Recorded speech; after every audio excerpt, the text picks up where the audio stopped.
அனைவருக்கும் வணக்கம். இந்த நிகழ்வை ஏற்பாடு செய்திருக்கிற சிறுவாணி இலக்கிய நிகழ்வை ஒருங்கிணைப்பாளர்கள், நிகழ்ச்சியை நடத்துகிற எல்லா நண்பர்களுக்கும் என்னுடைய அன்பையும் வாழ்த்தையும் தெரிவித்துக் கொள்கிறேன். நான் எடுத்திருக்க தலைப்பு கவிதையும் பாட்டும் அப்படிங்கிறது. இங்கே நிறைய கல்லூரி மாணவர்கள் இருக்கீங்க. இத்தனை பேர்த்துக்கு எல்லாத்துக்குமே பாட்டு பரிச்சயமாக இருக்கும்னு நினைக்கிறேன். சில பேர்த்துக்கு கவிதையும் பாட்டும் ரெண்டும் பரிச்சயமாக இருக்கும். கவிதை பரிச்சயம் இல்லாத எல்லாத்துக்குமே கூட பாட்டு பரிச்சயமாக இருக்குதுன்னு நினைக்கிறேன். பாட்டு இல்லாமல் வாழவே முடியாதுங்கிற இடத்துல தான் நம்ம தமிழில் தினமும் பாட்டோடு தான் நம்ம இருக்கோம். இளையராஜா நம்மளை அப்படி ஒரு 30-40 வருஷமாக அப்படி இசையால் தாளாட்டிகிட்டே இருக்கார். அதனால் இசை பிடிக்காதவங்க, பாட்டு பிடிக்காதவங்க அப்படின்னு யாரும் இருக்க முடியாதுன்னு நினைக்கிறேன். பாட்டோட பரிச்சயம் இல்லாதவங்க அப்படின்னு யாரும் இருக்க முடியாதுன்னு நினைக்கிறேன். கவிதை சில பேர்த்துக்கு தெரிஞ்சிருக்கலாம், கவிதையில் பரிச்சயம் இல்லாமல் இருக்கலாம். ஆனால் பாட்டு பிடிக்காதவங்க, பாட்டோட பரிச்சயம் இல்லாதவங்க, தன் வாழ்நாளில் ஒரு பாட்டையும் கூட கடைசிக்கு பாத்ரூம்லையாவது முணுமுணுக்காத ஜீவன் அப்படின்னு தமிழில் ஒருத்தம் கூட இருக்க மாட்டான்னு நினைக்கிறேன். பாத்ரூமில் நம்ம எல்லாருமே பெரிய மகத்தான பாடகர்கள் தான். அதனால் இந்த தலைப்பு கவிதையும் பாட்டும். உங்களுக்கு பாட்டு புரிஞ்சிருக்கும், கவிதை தான் அறிமுகப்படுத்தப்பட வேண்டியதுன்னு நினைக்கிறேன். நான் ஒரு கவிஞராக அந்த வேலை செய்ய தான் அங்கே வந்திருக்கேன். எங்கிட்ட உங்களுக்கு சினிமாவுக்கு பாட்டு எழுதுறதுக்கான விருப்பம் உண்டா அப்படின்னு கேட்பாங்க. என்னுடைய நண்பர்கள் சில பேர் சினிமாவுக்கு பாட்டு எழுதுகிறாங்க. ஒரு கவிஞரை பற்றி, அது நவீன இலக்கியத்தில் இருக்கிற கவிஞரை பற்றி அப்படி ஒரு கேள்வி கேட்குறது கொஞ்சம் தர்ம சங்கடமான கேள்வியாக நினைப்பாங்க. நீங்கள் சினிமாவுக்கு பாட்டு எழுதுவீங்களான்னு. சினிமாவுக்கு பாட்டு எழுதுறது கொஞ்சம் கீழான செயல், கவிஞராக இருப்பது அப்படிங்கிறது கொஞ்சம் மேலான விஷயம் அப்படின்னு ஒரு கருத்து இங்கே இருக்குது. எனக்கு அப்படியான எண்ணம் எதுவும் இல்லை. எனக்கு சினிமாவுக்கு பாட்டு எழுதுறீங்களான்னு கேட்டால் நான் ஆம்னு தான், பாட்டு எழுத விருப்பம் இருக்கான்னு கேட்டால் நான் ஆம்னு தான் சொல்லுவேன். நான் அதுக்காக முயற்சி செய்ய மாட்டேன், அதுக்காக போய் ஒரு இயக்குனர் வீட்டு வாசலில் நிற்க மாட்டேன். அப்படிங்கிறதெல்லாம் தாண்டி நீ சினிமாவுக்கு பாட்டு எழுதுகிற விருப்பம் இருக்கான்னு கேட்டால் நான் ஆம்னு தான் சொல்லுவேன். ஏன்னா சொன்ன மாதிரி என்னோடய பேரை இசைன்னு ரொம்ப முரட்டுத்தனமாக வச்சுட்ட ஒரு ஆள்னா. என்னுடைய நண்பர்களெல்லாம் ஒருத்தர் கேட்பாங்க, நீ இப்படி பேர் வச்சுருக்கிறியே, திடீர்னு உன்னை இளையராஜாவை பார்க்குறக்கான நான் கூப்பிட்டு போனோன்னா, என் நண்பர் ஒருத்தர் இளையராஜாவோட மிக நெருக்கமான நண்பர், நீ பார்க்க வர்றையா அப்படின்னு கேட்டார். நான் பார்க்கலாம் வர்றேன்னு எனக்கு ரொம்ப ஆசை தானே, ஆனால் போனவன் பேர் என்னன்னு கேட்பார். அதான் ஒரு பெரிய சிக்கலாக இருக்குது. என் பேர் இசைன்னு போய் நான் அவர்கிட்ட எப்படி சொல்கிறது, ஏண்டா நீ இசைன்னா இப்போ நான் யாரா அப்படின்னு கேட்பார். அதனால் அந்த பேருக்கு பயந்துகிட்டே நான் இளையராஜாவினும் சந்திக்காமல் இருக்கேன் அப்படின்னு சொன்னேன். அவ்வளோ முரட்டத்தனமாக இசைன்னு பேர் வச்சுட்ட ஒரு ஆள் சினிமாவுக்கு பாட்டு எழுத போக மாட்டேன் அப்படின்னு சொல்ல முடியாது. அப்புறம் ஒரு சொல் இசையாக மாறுறது பார்க்குற அனுபவங்கிறது ரொம்ப பெரிய பரவசமான அனுபவம்னு நினைக்கிறேன். நான் அந்த அனுபவத்தை கண்டிப்பாக யாருமே, குறிப்பாக கவிஞனாக இருக்கிறவன் கவிதையோடையும் இசையோடையும் ஒரு பரிச்சயம் இருக்கிறாள், ரெண்டு கவிதை மேலேயும் இசை மேலேயும் காதலாக இருக்கிற ஒரு ஆள் பாட்டு எழுத மாட்டேன்னு சொல்ல முடியாது. என்னோடய சொல் ஒரு கிட்டாரோட பேசுகிறது, என்னோடய சொல் ஒரு பியானோவோட பேசுகிறத பார்க்குற அனுபவம் ரொம்ப மகத்தான அனுபவம்னு நினைக்கிறேன். அந்த அனுபவத்துக்காக காத்துட்ருக்க அப்படிங்கிறதா உண்மை. அப்புறம் சினிமா பாட்டை பற்றி இங்கே பேசணுமா அப்படின்னு கேட்டால் அதுக்கான இடம் இல்லை. நான் சொன்ன சினிமா பாட்டை பற்றி தொடர்ந்து நம்ம இங்கே பேசிகிட்டே இருக்கோம். நீங்கள் காலையிலேருந்து சினிமா பாட்டு கேட்குறோம். நீங்கள் யூடியூப்பில் இதில் திறந்தாலும் சினிமா பாடகருடைய, சினிமா பாடலாசிரியர்களுடைய, சினிமா இயக்குநர்களுடைய எல்லாமே பாட்டை பற்றி பேசிக்கிட்டே இருக்கோம். நம்ம யூடியூப்பில் ஷார்ட்ஸில் அதை சினிமா பாடல்களை பற்றி தொடர்ந்து வந்துகிட்டே இருக்குது. ஸோ நம்ம அது ரொம்ப தேய்வழக்காக இருக்கும். அப்புறம் என்னோடய நோக்கமும் சினிமா பாட்டை பற்றி பேசுகிறதில்ல. நான் முன்னாடியே சொன்ன மாதிரி சினிமா பாடல்களை பற்றி குறை எனக்கு ஒன்றும் இல்லை, அது அதிகமாக பேசப்படுது. இப்போ முன்னால் ஆரம்பத்தில் பழைய பாடல்களா புதிய பாடல்களா அப்படின்னு சொல்லி ஒரு பட்டிமன்றத்தை துவக்கினாங்க. இப்போ அவங்க துவக்கும்போது புதிய பாடலாக இருந்ததால் இப்போ பழைய பாடலாக ஆயிடுச்சு. ஆனால் அந்த பட்டிமன்றம் இன்னும் நிற்கவே இல்லை. இன்னும் பழைய பாடலா புதிய பாடலா, பழைய பாடலா புதிய பாடலாங்கிற பட்டிமன்றம் இன்னும் நடந்துகிட்டே இருக்குது. அவ்வளவு நம்ம சினிமாவோடையும் திரைப்பாடல்களோடையும் தொடர்ந்து பயணிச்சுட்டே இருக்கிறோம். அது கூட இருக்கிறது நமக்கு ரொம்ப பிடிக்குது. அது வெற்றியான ஒரு ஸ்ட்ரக்சராகவும் இருக்குது. ஸோ நம்ம அதை விட்டுட்டு கவிதைக்கு போகலான்னு நினைக்கிறேன். தமிழின் மகாகவி அப்படின்னு சொல்கிற பாரதி சங்கீதத்தை பற்றி சொன்ன சில விஷயங்களை பார்ப்போம். சங்கீதம் தானே பாட்டு. இங்குள்ள ஜந்துக்களிலே மனிதருக்கும் பறவைகளுக்கும் தான் பாடத் தெரியும். மற்ற மிருகங்களுக்கு பாட்டு வராது. பறவைகள் வானத்திலே பறக்கும் வழக்கம் இருப்பதால் அவற்றின் மனநிலை சங்கீதத்திற்கு இசைகின்றது போலும். மனிதன் உடம்பினாலே பறக்காவிட்டாலும் உள்ளத்தை திசை வெளியிலே பறக்கும்படி செய்கிறான்.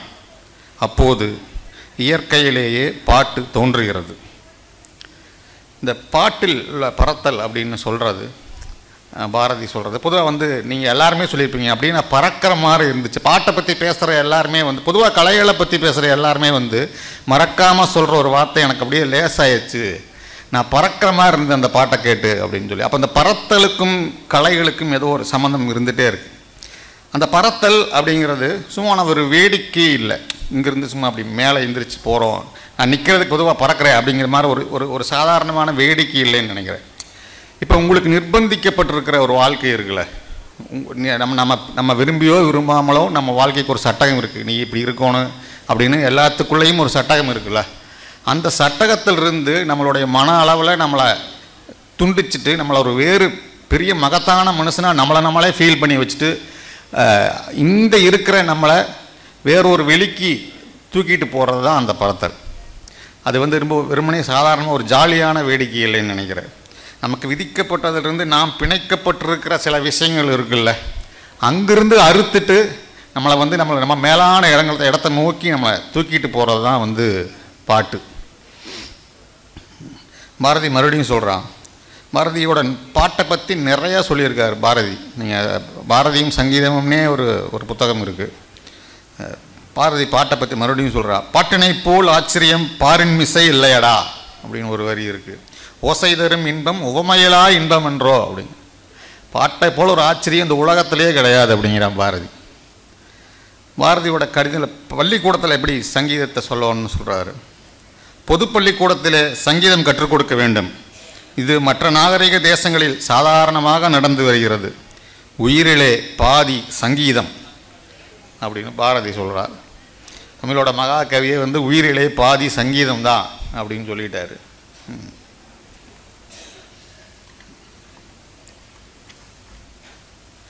நம்மளுடைய தமிழ் நீண்ட பழந்தமிழ் மரபில் தொல்காப்பியத்திலே இசை சம்பந்தமான நிறையா குறிப்புகள் இருக்குது.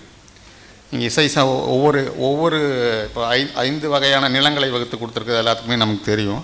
அந்த 5 வகையான நிலத்துக்கும் தனித்தனியாக பண் இருக்குது. குறிஞ்சிக்கு குறிஞ்சி பண், பாலை ஒவ்வொரு நிலத்துக்கும் ஒவ்வொரு பண் கொடுத்துருக்காங்க. அந்த பண்ணுக்குள்ள உங்களுக்கு நீங்கள் கல்லூரியில் படிச்சிருப்பீங்க கருப்பொருள் உரிப்பொருள். அந்த கருப்பொருளில் பார்த்தீங்கன்னா ஒவ்வொரு பண்ணுக்கு என்ன பண் இருக்கும், என்ன யாழ்னு இருக்கும், என்ன பறை, அந்த நிலத்துக்குரிய பறை எது அப்படின்னு கூட குறிப்பிடப்பட்டிருக்கு.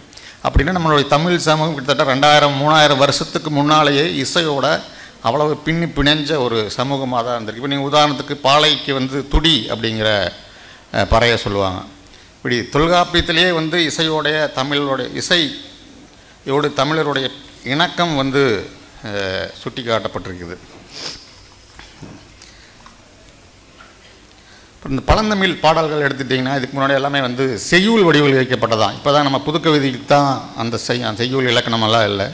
பழந்தமிழ் பாடல்களில் இயல்பாகவே இசையும் கவிதையும் சேர்ந்தது தான். இப்போ நீங்கள் அது எல்லாமே நீங்கள் கல்லூரியில் படிக்கும்போது எல்லாமே பா வகை தான். அது அகவல் பா, அகவல் ஓசை, செப்பல் ஓசைன்னு அதெல்லாம் கேட்டிருப்பீங்க நீங்கள். வெண்பா, ஆசிரியப்பா, ஒவ்வொன்றுக்கும் ஒவ்வொரு ஓசை இருக்குது. இப்போ வெண்பாக்கு செப்பல் ஓசை அப்படின்னு சொல்கிறாங்க, ஆசிரியப்பாக்கு அகவல் ஓசை அப்படின்னு சொல்கிறாங்க. எல்லாமே மியூசிக்கோட சேர்ந்தது தான். நம்மளுடைய பழந்தமிழ் பாடல்கள் நம்மளுடைய பொக்கிஷம்னு நம்ம சொல்கிற எல்லாமே இயல்பாகவே இசையோட சேர்ந்தது தான். அதனுடைய இசை நயங்கள் நிறைய கிடக்கு. இப்போ அகவல் ஓசைன்னா அளபடை அப்படின்னு ஒன்று சொல்லுவாங்க. ஒரு எழுத்து இன்னொரு சவுண்டு கூடி வர்றது. அதை அந்த பாட்டை படிக்கும்போதே நமக்குள்ளே ஒரு சின்ன ஒரு மியூசிக் ஒன்று உள்ள அதிரும். இயல்பாகவே அந்த அதி அளபடை அப்படிங்கிற லயங்களெல்லாம் சேர்ந்தது தான் நம்மளுடைய பழந்தமிழ் பாட்டாகவே இருக்குது. அது வெறுமனே இலக்கணமாக மட்டும் இல்லை. நான் ஒரு கலித்தொகை பாடல் இங்கே சொல்லான் இருக்கேன். காதலி தலைவி காதலனோட போயிடுறா. அதனுடைய அம்மா வந்து தன்னுடைய மகளை தேடி பாலைவெளி முழுக்க வந்து என் பொண்ணை பார்த்தீங்களா அப்படின்னு சொல்லி கேட்டு கண்ணீரோடு நடந்து போயிட்டே இருக்கான். அங்கே வந்து ஒரு ஒரு வழிபோக்கர் வந்து அந்த அவர் வந்து அந்த பொண்ணை பார்த்துருக்காரு. அவர் வந்து ஆற்றுப்படுத்துகிறார். இப்போது ஆமாம், நான் உன் பொண்ணை பார்த்தேன், அவன் தன்னுடைய காதலனோட இந்த வழியாக போனதை தான் பார்த்தேன் அப்படின்னு சொல்லிட்டு அந்த தாய் கண்ணீரோடு நிற்கிறா. இப்போ அந்த தாயை வந்து அந்த தாய்க்கு அவன் என்ன சொல்கிறான் அப்படிங்கிறதான் அந்த பாட்டு. பல உரு நறுஞ்சாந்தம் படுப்பவர்க்கு அல்லதை மலையுளே பிறப்பினும் மலைக்கு அவைதாம் என் செய்யும். பல உரு நறுஞ்சாந்தம் படுப்பவர்க்கு அல்லதை மலையுளே பிறப்பினும் மலைக்கு அவைதாம் என் செய்யும். நினையுங்கால் நும் மகள் நுமக்கும் ஆங்கு அணையலே. சீர்கழு வெண்முத்தம் அணிபவர்க்கு அல்லதை நீருளே பிறப்பினும் நீர்க்கு அவைதாம் என் செய்யும். தேருங்கால் நும் மகள் நுமக்கும் ஆங்கு அணையலே. ஏழ் புனர் இன்னிசை முரல்பவர்க்கு அல்லதை யாழுளே பிறப்பினும் யாழ்க்கு அவைதாம் என் செய்யும். சூழுங்கால் நும் மகள் நுமக்கும் ஆங்கு அணையலே. இது அர்த்தம் என்னென்னா, சந்தனம் வந்து மலையில் பிறக்குது, ஆனால் அந்த சந்தனத்தால் வந்து மலைக்கு எந்த பயனும் இல்லை. அதை எடுத்து யார் பூசிக்கிறாங்களோ அவங்களுக்கு தான் பயன். அது மாதிரி வந்து உன் பொண்ணு உங்கள்கிட்டருந்து வந்திருக்கலாம், ஆனால் அவனால் வந்து உனக்கு எந்த பயனும் கிடையாது அப்படிங்கிறது அந்த பாட்டோட அர்த்தம். அடுத்து வந்து கடலை பற்றி முத்து வந்து கடலில் இருக்குது, ஆனால் அதனால் வந்து கடலுக்கு எந்த பயனும் இல்லை.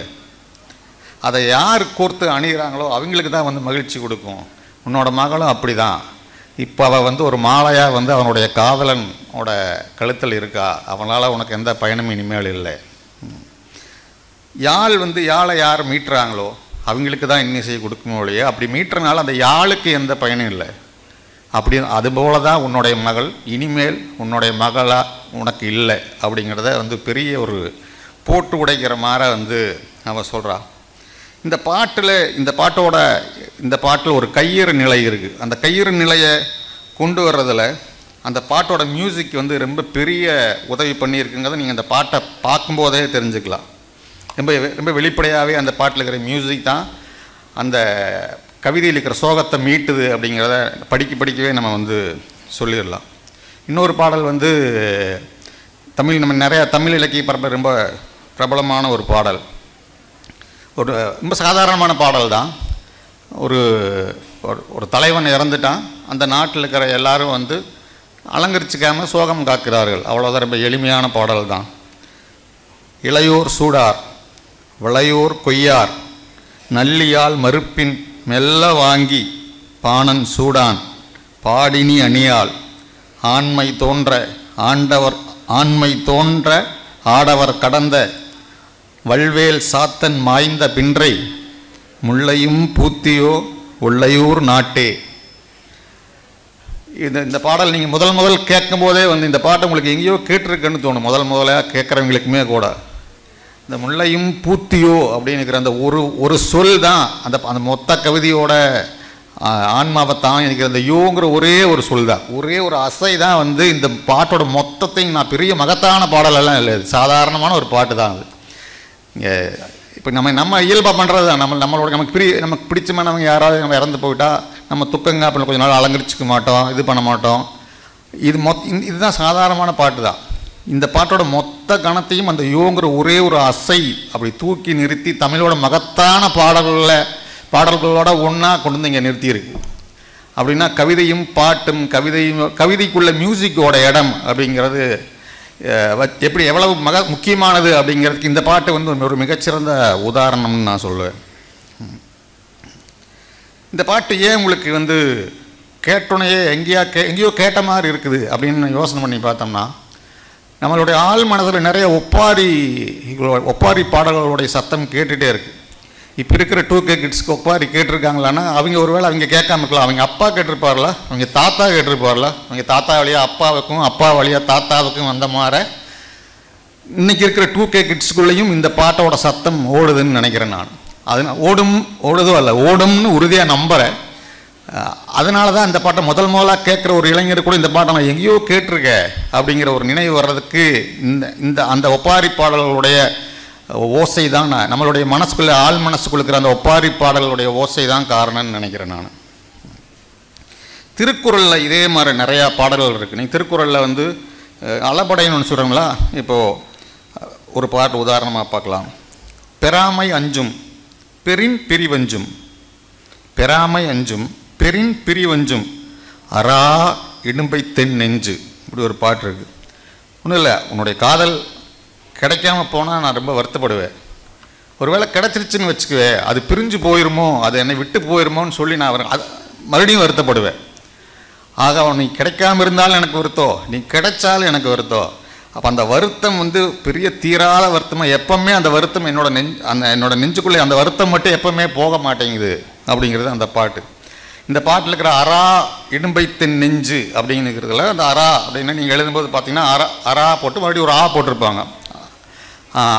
அந்த இசை இருக்குல்ல, அது வந்து ரொம்ப வந்து வெறுமனே வந்து ஒரு செய்யுள் இலக்கணத்துக்காக மட்டும் வராமல் தீரவே தீராத ஒரு வருத்தம் அந்த நெஞ்சுக்கு இருக்குல்ல, அதை வந்து ரொம்ப சரியாக தொட்டு துல்லியமாக தொடர ஒரு ஒரு குரலாக அது இருக்குது. இது மாதிரி குரலில் நிறையா அழகுகள் இருக்குது, நிறைய இசையோடு சேர்ந்த நிறையா அழகுகள் இருக்குது.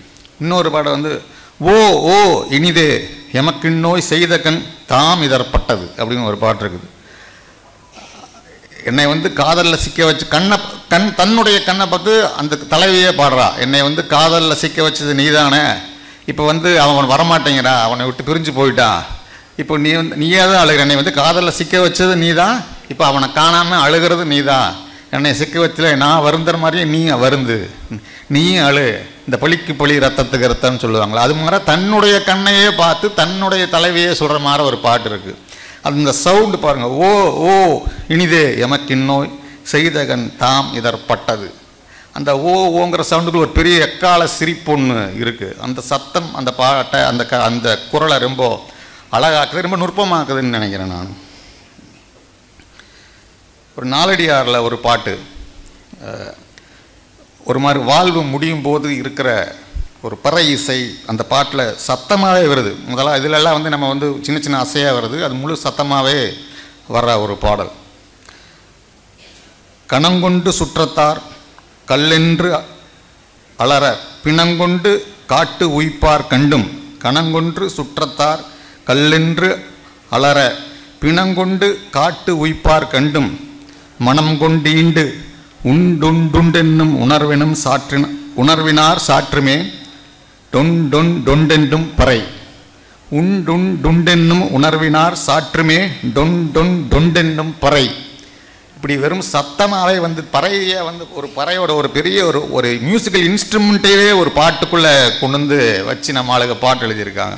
ஒன்றும் இல்லை, இப்போ நீங்கள் வந்து செத்ததுக்கப்புறம் வந்து இப்போ எப்படியோ இவ்வளவு வந்து மாரில் தட்டிட்டு அலறாங்க, பிணம்னு சொல்லிட்டு வந்து அது வரைக்கும் அம்மா அப்பா, அதுக்கப்புறம் பிணம் தானே, அடுத்த நிமிஷமே வந்து பாடி எப்போ எடுக்கிறீங்கன்னு கேட்டுருவாங்க. அது வரைக்கும் அம்மா அப்பா சித்தப்பா பெரியப்பா, அடுத்த நிமிஷமே பாடி எப்போ எடுக்கிறீங்கன்னு கேட்டுருவாங்க. அப்படி வந்து காட்டுக்குள்ளே போட்டு போயிடுவாங்க எவ்வளோ பிரியமாக இருந்தாலும். இதையெல்லாம் பார்த்ததுக்கப்புறம் வந்து உனக்கு இந்த வாழ்க்கையில் வந்து பற்று இருக்குது பற்று எனக்கு உண்டு எனக்கு இன்னும் இந்த வாழ்க்கையில் உண்டுன்னு கேட்குற அந்த மனசு இருக்குல்ல, அதுக்கு எதிராக தான் அந்த பறை ஒலிக்குது அப்படின்னு கேட்குற. உண்டு அப்படிங்கிற அந்த ஆசைக்கு எதிராக தான் அந்த பறை சத்தம் கேட்குது அப்படிங்கிறத அந்த நாலடியாரோட ஒரு பாட்டு. நம்மளுடைய பக்தி இலக்கிய பக்தி நம்மளுடைய பக்தியே வந்து இசையால் ஆனதான்னு சொல்கிறேன். பக்திக்கு நம்மளுடைய சைவ வைணவ பக்தி பாடல்கள் இயல்பாகவே வந்து அதில் ஒரு இந்த காதலாகி கசிந்து கண்ணீர் மல்கி அப்படின்னு சொல்லுவாங்கள்ல, அந்த உருக்கம் நம்மளுடைய பக்தி பாடல்களில் இருக்குது. அந்த உருக்கம் தான் வந்து ஒருவேளை பக்தி இயக்கத்துக்கே இங்கே வந்து பக்தி இயக்கம் வளர்கிறதுக்கே காரணமாக இருந்ததுன்னு சொல்லலாம். அந்த உருக்கத்துக்கு பின்னால் இருக்கிற வந்து இசை தான். அது மாதிரியான ஒரு மாதிரி சரணாகதியோட இசை. நீங்கள் வந்து பக்தியே இல்லாதவங்க எல்லாமே கூட வந்து நம்மளுடைய சைவ வைணவ இலக்கியங்களை படிக்கிறதுல ரொம்ப விருப்பமாக இருப்பாங்கன்னா, அப்புறம் பக்தியை தாண்டி அவங்க ஏன் அதை படிக்கிறாங்கன்னா, அது இருக்கிற இசை தான், அது இருக்கிற உருக்கம் தான் வந்து அந்த உருக்கத்துக்குள்ளே இருக்கிற இசை தான் வந்து அவங்கள வந்து அந்த இலக்கியங்களை வாசிக்க வைக்கிறதுன்னு நினைக்கிறேன் நான். நீங்கள் திருவாசகம் நீங்கள் நிறைய பேர் படிச்சிருப்பீங்க, இளையராஜா கூட அதுக்கு இசை அமைச்சு உங்களுக்கு பாட்டாக ஓடிக்கிட்டு இருக்கு. அதில் வந்து நிறையா இது மாதிரி செவியல் இசை தாண்டி நிறைய நாட்டுப்புற பாடல்களையும் வந்து மாணிக்கவாசகர் உள்ள கொண்டு வந்திருக்கார். இந்த அம்மானை பாட்டு அது மாதிரி நிறையா வந்து நாட்டுப்புறத்தில் என்னென்ன நாட்டுப்புற பாடல்களோட அழகைகளெல்லாம் சேர்ந்து திருவாசகத்தில் ஒலிக்கிறதா நம்ம கேட்போம். புல்லாகி பூடாய் புழுவாய் மரமாகி பல்விருகமாகி பறவையாய் பாம்பாகி கல்லாய் மனிதராய் பேயாய் கணங்களாய் வல்லசுரராகி முனிவராய் தேவராய் செல்லா நின்றை தாவரச் சங்கமத்துள் எல்லா பிறப்பும் பிறந்திழைத்தேன் எம்பெருமான் மெய்யே உன் பொன்னடிகள் கண்டின்று வீடுற்றேன். அம்மையே அப்பா ஒப்பிலாமணியே அன்பினில் விளைந்த ஆரமுதே பொய்மையே பெருக்கி பொழுதினைச் சுருக்கும் புழுத்தலை புலையனேன் தனக்கு செம்மையே ஆய சிவபதம் அளித்த செல்வமே சிவபெருமானே இம்மையே உன்னை சிக்கன பிடித்தேன் எங்கெழுந்தருளுவது நீயே. இந்த சிக்கன பிடித்தேன் அப்படிங்கிற சவுண்ட் இருக்குல்ல, அது வந்து ஒரு ஒரு ஒரு வளமான தமிழ் மரபு இருந்ததில்ல, நம்மளுடைய அன்றாடத்தில் இருந்து ஒரு சொல்ல நம்மளுடைய அன்றாடத்துக்குள்ளே புழங்கிட்டு இன்றைக்கி வரைக்கும் சிக்கனை பிடித்தேங்கிறத இருக்கிறத அந்த சவுண்டை அந்த பாட்டில் ரொம்ப முக்கியமான ஒரு இடத்துல இருக்குது. அது வந்து நம்மளுடைய அன்றாட புழக்கத்தில் இருக்கிற ஒரு சொல்லாகவும் இருக்குது. அது நம்ம தினம் பார்க்குற ஒரு சொல், நம்ம தினம் நம்மளையும் அறியாமல் சொல்கிற ஒரு சொல். ஆனால் அந்த சொல்லுக்கிற மியூசிக், அந்த சொல்லுக்கிற அழகு, அந்த பாட்டை வந்து அந்த பாட்டோட ரொம்ப அழகான ஒரு இடமே அதான் நினைக்கிறேன். சிக்கனை பிடித்த உன்னை நான் விடமாட்டேன் இனிமேல் அப்படிங்கிற ரொம்ப அதுக்கு மேலே அந்த இடத்துல வேற சொல்ல வைக்க முடியாதுன்னு நினைக்கிறேன். சிக்கனை பிடித்தேன் அப்படின்னு ஒரு சொல்ல வச்சிருக்காரு மாணிக்கவாசகர். கம்பன் வந்து ஒரு பாட்டும் ஒரு இசையும் இயலும் எப்படி இருக்கணும் அப்படின்னு சொல்லி ஒரு பாட்டில் எழுதுறாரு. பருந்தும் அதனுடைய நிழலும் போல இருக்கணும் அப்படின்னு ஒரு பாட்டில் வருது. மேலே பருந்து பறந்து போகும்போது கீழே ஒரு நிழல் தெரியணும்ல, அது மாதிரி ரெண்டும் இயலும் இசையும் சேர்ந்து இருக்கணும் அப்படிங்கிற மாதிரி ஒரு ஓமை ஒன்று ஒரு கம்பருடைய பாடலில் ஒரு இடத்துல வருது. இந்த பாட்டை நீங்கள் எல்லா இடத்துலையும் கேட்டிருப்பீங்க. கம்பர் தொடர்ந்து நம்மக்கிட்ட இருந்துகிட்டே இருக்கார். அவர் பட்டிமன்றத்தில் சக்கையாக புளியப்படுகிற ஒரு தமிழ் கவிஞர் அவர் தான். தொடர்ந்து நம்மளுக்கு கம்பர் கழகம் சார்பாக வெவ்வேறு இடங்களில் கம்பன் தொடர்ந்து பேசப்பட்டு கொண்டிருக்கிறார் அப்படிங்கிறத விட பாடப்பட்டு கொண்டிருக்கிறார் அப்படின்னு சொல்லலாம். அவரும் வந்து பாடுறதற்கு எதுவாகத்தான் பாடினாதான் துலக்கமாகங்கிற மாதிரியான அழகோடு தான் கம்பருடைய பாடல்களும் இருக்குது. இந்த பாட்டை நீங்கள் கண்டிப்பாக எங்கேயாவது கேட்டிருப்பீங்க. யாரோ ஒரு தமிழறிஞர் நீங்கள் தீபாவளிக்கு பட்டாசு வெடிச்சிட்டு அடுத்த பட்டாசு எடுக்கிறதுக்குள்ளே இந்த பாட்டு உங்கள் காதில் விழுந்திருக்குன்னு நினைக்கிறேன். ஒரு பட்டாசு வச்சுட்டு அடுத்த பட்டாசு எடுக்க போகிறக்குள்ள. ஏன்னா கண்டிப்பாக வந்து இந்த பாட்டு உங்களுக்கு உறுதியாக தெரிஞ்சிருக்கும். இந்த கடைசிக்கு இந்த சத்தமாக தான் தெரிஞ்சிருக்கும். இவ்வண்ணம் நிகழ்ந்த வண்ணம் இனி இந்த உலகுக்கெல்லாம் உய்வண்ணம் அன்றி மற்றோர் துயர் வண்ணம் உருவதுண்டோ மைவண்ணத்து அரக்கி போரில் மலை வண்ணத்து அண்ணலே உன் கைவண்ணம் அங்கு கண்டேன் கால் வண்ணம் இங்கு கண்டேன். இப்படி ஒரு பாட்டு இருக்குது. இது மாதிரியான இசையால் நிரம்பி வழிகிற நிறையா பாடல்கள் வந்து நம்மளுடைய கம்பன் கிட்ட இருக்குது.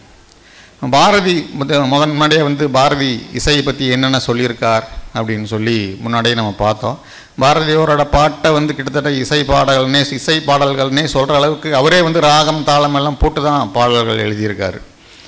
அப்புறம் அவரும் வந்து மாணிக்கவாசகர் மாதிரியே நிறையா செவியல் இசை மட்டும் இல்லாமல் பல்லுப்பாட்டு, நீங்கள் உங்களுக்கு நிறையா பிரபலமான பல்லுப்பாட்டு, காவடி சிந்து, கிளிப்பாட்டு, கும்மிப்பாட்டு, அது மாதிரியான நிறையா நாட்டுப்புற இசை பாடல்களையும் தன்னுடைய கவிதைகளை வச்சு எழுதிய ஒருத்தர். அடுத்தது இப்போது அதுக்கப்புறம் நவீன கவிதைக்கு வரோம். நவீன கவிதை காலம் வரும்போது என்ன சிக்கலாகுதுன்னா, பாரதிக்கு முன்னால் இருக்கிற தனிப்பாடல்கள், பாரதிக்கு பின்னால் வந்த சில பேர், இவங்க வரும்போது மியூசிக் கவிதைக்கு ரொம்ப முக்கியம்தான்.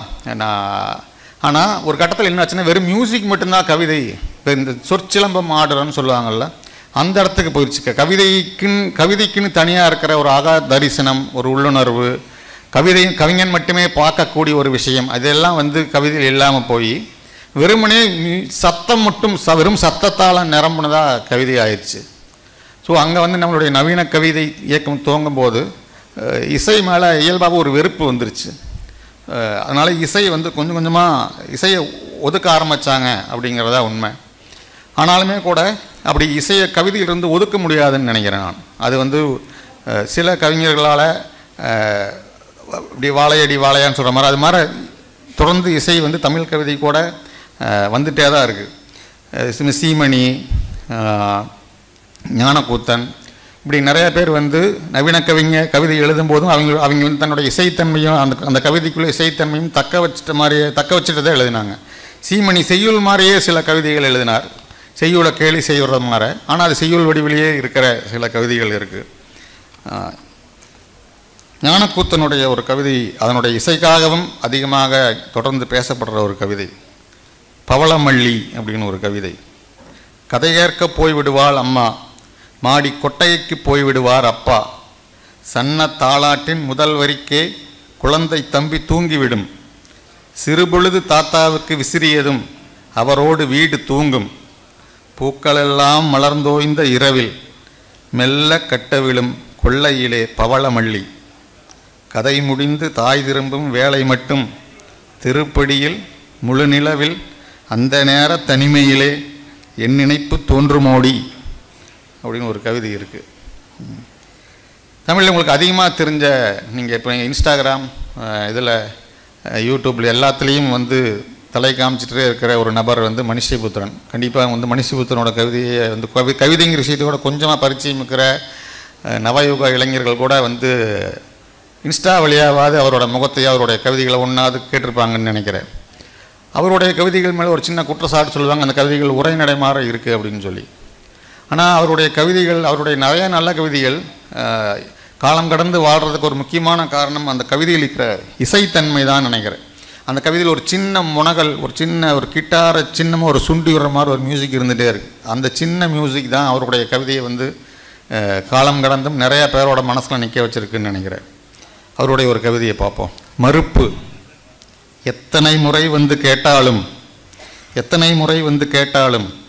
இல்லை இல்லை என்பதே உன் பதில். எத்தனை முறை வந்து கேட்டாலும் இல்லை இல்லை என்பதே உன் பதில். எப்போதும் இல்லாததை கேட்பவர்களுக்கு தருவதற்கு எதுவும் இருப்பதில்லை.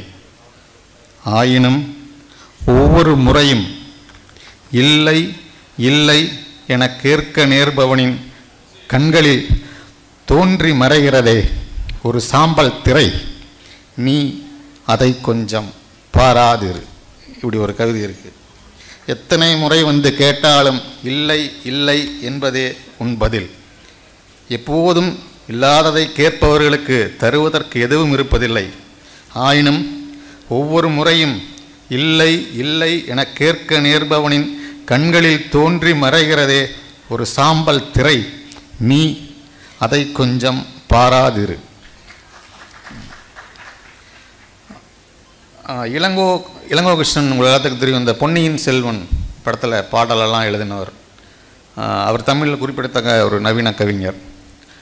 அவருடைய கவிதை ஒன்று இருக்குது, கிட்டத்தட்ட பாட்டு போலவே இருக்கிற கவிதை. அழுகைக்கு ரொம்ப பக்கத்தில் இருக்கிற ஒரு கவிதை. அது பாட்டாக எழுதினா தான் அழுகை வரும்னு ஒரு பிளான் பண்ணி அவன் எழுதின ஒரு கவிதை. அந்த கவிதையும் பாரதியோடைய ஒரு கவிதையும் ஒரு இடைப்பிற வரல் மாற வச்சு சேர்ந்து ஒரு தனித்தனியாக படிக்காமல் ஒன்றா படிக்கலாம் அப்படின்னு நினைக்கிறேன் நான். ஒரே ஒரு மது போத்தல், அதற்கே நான் வந்தேன். நகரெங்கும் படுகளம், ஊரே பிணக்காடு, ஆனாலும் வந்தேன், அதற்கே நான் வந்தேன். மது நமக்கு மது நமக்கு மது நமக்கு விண்ணலாம், மதுரமிக்க ஹரி நமக்கு மதியெனக் கதித்ததால், நிலமெங்கும் கொடுநாகம், நீளும் வழி பாதாளம், ஆனாலும் வந்தேன், அதற்கே நான் வந்தேன். மது நமக்கு மதியும் நாளும், மது நமக்கு வானமீன், மது நமக்கு மண்ணும் நீரும், மது நமக்கு மலையலாம், குன்றெங்கும் எரிமலை, குறும்புதரில் கொள்ளிவாய், ஆனாலும் வந்தேன், அதற்கே நான் வந்தேன். கடலெங்கும் பேயலைகள், கரையெல்லாம் முதலை, ஆனாலும் வந்தேன், அதற்கே நான் வந்தேன். மது நமக்கோர் தோல்வி வெற்றி, மது நமக்கோர் வினையலாம், மது நமக்கு மாதர் இன்பம், மது நமக்கு மதுவகை, வனமெல்லாம் புலிக்கூட்டம், மறந்தோறும் வேதாளம், ஆனாலும் வந்தேன், அதற்கே நான் வந்தேன், வானெங்கும் விசக்காற்று, திசையெல்லாம் மின்னல், ஆனாலும் வந்தேன், ஒரே ஒரு மது போத்தல், அதற்கே நான் வந்தேன். மது நமக்கு மதி நமக்கு மது மனத்தோடு ஆவியும், மதுரம் மிக்க சிவம் நமக்கு மது என கதித்ததால். இந்த பாட்டில் இளங்கோ இந்த வாழ்க்கைக்கு மது தவிர ஒன்றுமே இல்லை இந்த உலகத்தில் பற்றி கொள்ளன்னு ஒரு கவிஞன் இந்த உலகத்தில் இருக்கிற எல்லா துயர்களுக்கும் விடையா, எல்லா சலிப்புக்கும் விடையா மதுவை கொண்டு உணாட வைக்கிறா. பாரதி இந்த உலகத்தில் இருக்கிற எல்லாமே மதுங்கிறான். அவன் மது வகையும் மதுன்னு சேர்த்திட்டு, ஆனால் இந்த உலகத்தில் இருக்கிற வான் மண் மனிதர்கள் எல்லாமே மதுதான்டா, நீ எல்லாத்தையும் எடுத்து பாருங்களா, எல்லாமே இந்த உலகத்தில் கடவுள் படைத்ததான், கடவுள் படைத்த எல்லாமே மதுதான் அப்படின்னு சொல்கிற ஒரு குரல் பாரதி கிட்டேருந்து ஒரு கிட்டத்தட்ட இளங்கோவையோட கண்ணீரை ஆற்றுப்படுத்துகிற ஒரு ஞானத்தகப்பன் மாதிரியான ஒரு இடத்துல இருந்து இந்த கவிதைக்குள்ளே வந்து உட்கார்ந்துருக்கு. ரெண்டுமே வந்து அந்த கவிதையோட இசைத்தன்மை உங்களுக்கு ரொம்ப வெளிப்படையாகவே தெரியுது. இப்போ நவீன கவிதை இசையை புறந்தளிச்சு இசையை ஒதுக்க ஆர்வமாக இருந்தது, இசை வேண்டாங்கிற ஒரு சின்ன வெறுப்பு அதுக்குள்ளே இருந்ததுங்கிறது உண்மைதான். ஆனால் கவிதைக்கு வந்து அடிப்படையிலேயே வந்து இசையை அப்படி ஒட்டுமொத்தமாக வெறுத்துட முடியாதுன்னு நினைக்கிறேன். இசைக்கு எல்லா சொல்லுக்குள்ளேயும் எல்லா எழுத்துக்குள்ளேயும் ஒரு ஓசை இருக்குல்ல, அது வந்து எல்லா எழுத்தையும் பாட வச்சுட்டே தான் இருக்கும். அதுலேருந்து நீங்கள் மியூசிக்கிலிருந்து வந்து தப்பவே முடியாது. மியூசிக்கிலிருந்து சாதாரண மனிதர்களும் கூட தப்ப முடியாதுன்னு நினைக்கிறேன். நம்ம வந்து பாட்டை மட்டும்தான் இசைன்னு நினைக்கிறோம். இப்போ நீங்கள் வந்து ஒரு மகிழ்ச்சியில் கூவுறது வந்து எவ்வளோ பெரிய இசை அது வெறும் பாட்டை தாண்டி நீங்கள் மகிழ்ச்சியில் சந்தோஷத்தில் ஒரு ஹாப்பி பர்த்டேன்னு சொல்லிட்டு கட் பண்ணிவிட்டு கேக் எடுத்து ஊட்டும் போது ஒரு கூவல் வருதில்ல, அது பெரிய பெரிய அன்போட இசை தானே அது. அதனால் இசை எல்லா இடத்துலையும் இருக்குது. அப்படிங்கும்போது இலக்கியத்துக்குள்ள இசையை அப்படி திட்டமிட்டு வெறுத்து ஒதுக்க முடியாது. ஸோ நவீன கவிதை ஒரு மாதிரி அதை ஒதுக்க திட்டமிட்டாலுமே கூட கவிதைக்குள்ளே இசை வந்து தொடர்ந்து வந்துகிட்டே தான் இருந்தது. சில சமயம் வந்து கொஞ்சம் இது மாதிரி இளங்கோவோட கவிதை மாதிரி ரொம்ப வலுவான இசையாக இருக்கும். சில இடங்களில் ரொம்ப ஒடுங்கி ஒழிச்சு போதுமே வந்து இசை தொடர்ந்து நம்மக்கிட்ட வந்துதாக தான் இருக்குது. அப்புறம் இசை கவிதைக்குள்ளே அனுமதிக்க மாட்டோம் அப்படின்னு சொன்னாலுமே கூட இசை குறித்து நிறையா படிமங்கள் கவிஞர்கள் எழுதிட்டே இருந்திருக்காங்க. இசை மேலே இருக்கிற பரவசம் வந்து குறையவே இல்லை. தொடர்ந்து வந்து இசை பற்றி எழுதிட்டே இருந்திருக்காங்க. இசை குறித்த படிமங்கள் வந்துகிட்டே இருந்திருக்கு. தமிழ் கவிதைக்குள்ளே வந்து சஞ்சய் சுப்பிரமணியன், நஸ்ரத் அலிகான் இது மாதிரியான பெரிய ஆட்கள் வந்திருக்காங்க. இளையராஜா பற்றி நிறையா கவிதைகள் நிறைய இளையராஜா பற்றி ஒரு 10-15 கவிதைகள் எழுதி ஆனந்த விகடனில் வந்தது. அது மாதிரி அப்புறம் வெறுமனே இது மட்டும் இல்லாமல் குத்துப்பாட்டு அப்படிங்கிறது வந்து நம்ம ரொம்ப லோக்கலானது, கீழானது அப்படின்னு நினைப்போம். ஆனால் குத்துப்பாட்டின் அனுபூதி நிலை அப்படின்னே தமிழில் ஒரு கவிதை எழுதப்பட்டிருக்கு. கானா பாடல்களையும் கானா பாடல்கள் குறித்தும் நமக்கு ஒரு கீழான எண்ணம் இருக்குது. டங்காமாரி ஊதாரி அப்படின்னு டங்காமாரி ஊதாரிங்கிற சொல்லோடவே ஒரு தமிழ் கவிதை இருக்குது. இப்படி இசை மேலான பரிச்சயம் வந்து தமிழ் கவிதைக்கு எப்பவுமே குறைஞ்சு போலேன்னு நினைக்கிறேன். சுகுமாரனுடைய ஒரு கவிதையை படிப்போம். இசை தரும் படிமங்கள் அப்படிங்கிற தலைப்பில் சுகுமாரன் ஒரு சின்ன கவிதை. புல்லாங்குழல் சகல மனிதர்களின் சோகங்களையும் துளைகளில் மோதிற்று. புல்லாங்குழல் சகல மனிதர்களின் சோகங்களையும் துளைகளில் மோதிற்று. கூரை முகட்டிலிருந்து இறங்கிய நாளங்கள் இரத்தமாய் பெய்தன. அறையெங்கும் இரும்பின் வாசனை. மறு நிமிஷம் என் உப்பு கரைந்து எழுந்தது மல்லிகை மனம். இப்படி ஒரு கவிதை இருக்குது. வயலின் பற்றி ஒரு சின்ன குறிப்பு அவர் சுகுமாரனுடைய கவிதையாக இருக்குது. இந்த வாழ்க்கையோட பெரிய கோடையிலிருந்து அவருடைய அந்த கவிதையோட தலைப்பை வந்து கோடைகால குறிப்புகள் தான். கோடை அப்படிங்கிறது உள்ளே இருக்கிற கோடையும் வெளியே இருக்கிற கோடையும் நமக்கு உள்ளே இருக்கிற வெங்கோடை ஒன்று இருக்குங்களே, அந்த ரெண்டு கோடையும் சேர்ந்தது தான் அது. இந்த கோடையிலிருந்து தப்பிக்கிறதுக்கு என்ன இடம் அப்படின்னு சொல்லி ஒரு நீண்ட பட்டியல் ஒன்று எழுதுகிறாரு. அதில் ஒரு அவர் கோடையிலிருந்து தப்பிச்சு போய் ஒதுங்கிறதுக்கான ஒரு இடமா வச்சிருக்கிற ஒரு இடம் வயலினிலிருந்து பெருகிய நதியில் மிதந்த தோணியில் ஓர் இடம். இப்படி ஒரு இடம் இருக்குது அவருக்கு. இப்போ இளையராஜாவோட இசையை வந்து வைதேகி காத்திருந்தாளுங்கிற அந்த பாட்டை மாற்றி மாற்றி சொல்லுவாங்க. ஆனால் எப்பவுமே வந்து அந்த வைதேகி காத்திருந்தால் பாட்டு பாடும்போது வந்து அந்த பாட்டை வந்து ரேடியோவில் போடும்போது ஒரு பெரிய யானை, கேரளா பக்கத்தால் ஒரு பெரிய யானை கூட்டம் வந்து அந்த டீ கடை வாசல், டீ கடை பக்கத்தாலுக்கு, அது வந்து ஒரு மலை பிரதேசம் மாதிரி, அந்த மலை வெளிக்குள்ளே நின்று அந்த பாட்டு முடிகிற வரைக்கும் நின்று கேட்டுட்டு போகும் அப்படின்னு ஒரு கதை இருக்குது. அது கதை நான் பல பேர் சொல்லி கேட்டிருக்கேன். அது வெறும் அது கதையாக இருக்க வாய்ப்புள்ளேன்னு நினைக்கிறேன். உண்மையாக இருக்கிறதுக்கு நிறைய வாய்ப்புகள் இருக்குன்னு நான் உறுதியாக நம்புகிறேன். அப்படி யானை கூட்டங்களையே வந்து மயங்கி இருக்கிற அளவுக்கு இசை இருக்கும் பொழுது ஒரு எழுத்தாளன் எப்படி வந்து மியூசிக்கை வந்து இல்லாமல் வந்து எப்படி எழுத முடியும்? நிறைய எழுத்தாளர்கள் எல்லாருமே வந்து இசை சம்பந்தமான நிறைய கட்டுரைகள் எழுதியிருக்காங்க. இளையராஜா பற்றி இங்கே நிறைய எழுதப்பட்டிருக்கு. சாஜின்னு ஒரு எழுத்தாளர் வந்து தமிழ் எழுத்தாளர், தமிழ் இசைக்கலைஞர்கள் மட்டும் இல்லாமல் மலையாள, ஹிந்தி இசைக்கலைஞர்களை பற்றியெல்லாம் தொடர்ந்து எழுதிட்டுருக்காரு. நான் மம்மதுன்னு ஒரு ஆய்வாளர் இருக்கார். அவருடைய நம்மளுடைய பழைய பண்கள் எல்லாம் வந்து ஆராய்ச்சி செஞ்சு தமிழ் இசை தான் மூத்த இசை, இப்போ இருக்கிற கர்நாடக இசைக்கும் மூத்த இசை வந்து தமிழ் இசை தான் அப்படிங்கிறதுல தொடர்ச்சியாக அவருடைய ஆய்வுகள் மூலமாக நிறுவிட்டே இருக்கார்.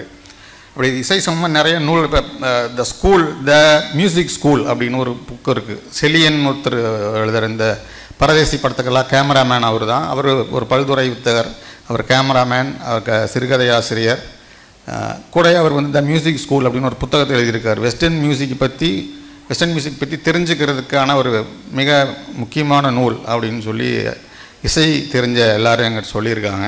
நீங்கள் அந்த வெஸ்டர்ன் மியூசிக் மேலே ஆர்வம் இருக்கிறவங்க அந்த நூலை வாங்கி கூட நீங்கள் படித்து பார்க்கலாம். ரவி சுப்ரமணியன் அப்படின்னு தமிழ் ஒரு கவிஞர் இருக்கார். அவர் கிட்டத்தட்ட வந்து 100 கவிஞர்களுடைய கவிதைகளை மெட்டமைச்சு பாட்டாக அவருடைய நண்பர்களோட துணையோட மெட்டமைச்சு பாட்டாக வந்து பண்ணியிருக்கார். அது ரொம்ப ஒரு குறிப்பிடத்தக்க முயற்சின்னு நினைக்கிறேன். பெருமாள் முருகன் உங்களுக்கு கேள்விப்பட்டிருப்பீங்க. அவர் இப்போ வந்து கீர்த்தனைகள் நிறைய எழுதுகிறார். அந்த அவருடைய கீர்த்தனைகள் வெறுமனே பக்தி பாடல்கள் எல்லாமே அவர் மலையை பற்றி, பனையை பற்றி, காதல் பற்றி, எல்லாத்தை பற்றி நிறையா கீர்த்தனைகள் எழுதுகிறார். அந்த கீர்த்தனைகளை தமிழின் முக்கியமான கர்நாடக சங்கீத வித்வானான டிஎம் கிருஷ்ணா அவருடைய கச்சேரிகளில் தொடர்ந்து பாடிட்டு வரார். நான் சமீபத்தோட கேரளா பயணத்தில் போகும்போது ஒரு சின்ன இளம் கவிஞர் டீ குடிச்சிட்டு போது ஒரு சின்ன பாட்டை முணுமுணுத்தார். இதே தமிழில் முணுமுணுத்தார். இது என்னடா பாட்டுன்னு கேட்கும்போது, இது நீ கேட்டது இல்லையா, அது நீ மட்டுமே, பெருமாள் முருகனுடைய பாட்டு அப்படின்னாரு. அவர் எனக்கு ரொம்ப ஆச்சரியமாக இருந்தது. நமக்கு அந்த பாட்டு அழகாக, நம்மளை விட கேரளாவில் அந்த பாட்டு ரொம்ப வந்து பாப்புலராக இருக்குது. அது சின்ன நீங்கள் நீ மட்டுமேனு டைப் பண்ணால் இதில் வரும், டிஎம் கிருஷ்ணா பெருமாள் முருகன் போட்டிங்கன்னாவே ஸ்பாட்டிஃபை எல்லாத்துலேயும் கிடைக்கிது. அப்படி வந்து எழுத்தாளர்கள் இசையோடு வந்து தொடர்ச்சியான பந்தத்தோடு தான் இருக்காங்க. இசை சம்மந்தமாக இசை பின்னணியாக வச்சு நிறையா கதைகள் எழுதப்படுது, நாவல் எழுதப்படுது. நாவல் மோகமுள் கிட்டத்தட்ட சங்கீத நாவல்னே சொல்லலாம். இப்போ வந்து தீஜா எழுதிய இசை சம்மந்தமாக எழுதிய ஒரு 7-8 கதைகள் மட்டும் தனியாக தொகுத்து அது வந்து திரு சஞ்சய் சுப்பிரமணியன் அவர்களுடைய முன்னுரையோட ஒரு தனி நூலாகவே வரப்போகுது. தீஜா எழுதிய இசை கதைகள் அப்படிங்கிற மாதிரி. இதுபோல் வந்து எழுத்தாளர்கள் எப்பொழுதுமே இசை சார்ந்த பரவசத்தோடவே தான் இருந்துட்டு இருந்திருக்காங்க. நான் எப்போதும் என் மனம் துயரத்தில் வீழ்ந்தாலும் பாரதியை புரட்டுவேன், உற்சாகத்தில் துள்ளும் போதும் பாரதியை புரட்டுவேன், காதல் போய்விட்டால் பாரதியை புரட்டுவேன், கவிதை வரவில்லை எனில் பாரதியை புரட்டுவேன். பாரதியை புரட்டுவதென்பது பாட்டையும் கவிதையையும் ஒரு சேர புரட்டுவது என்று நான் நம்புகிறேன். என்னை ஒரு பாட்டாகவே மாற்றிவிடு அப்படின்னு ஒரு வரி இருக்குது. பெரியசாமி தூரன் ஒருத்தர் எழுதியார். என்னை ஒரு பாட்டாகவே மாற்றிவிடு எப்படிங்கிறது ஒரு வரி. ஒரு மனிதன் தான் பாட்டாக மாறும் வாய்ப்பை ஒருபோதும் தவற விட்டுவிடக்கூடாது என்று நான் உறுதியாக சொல்கிறேன். நன்றி.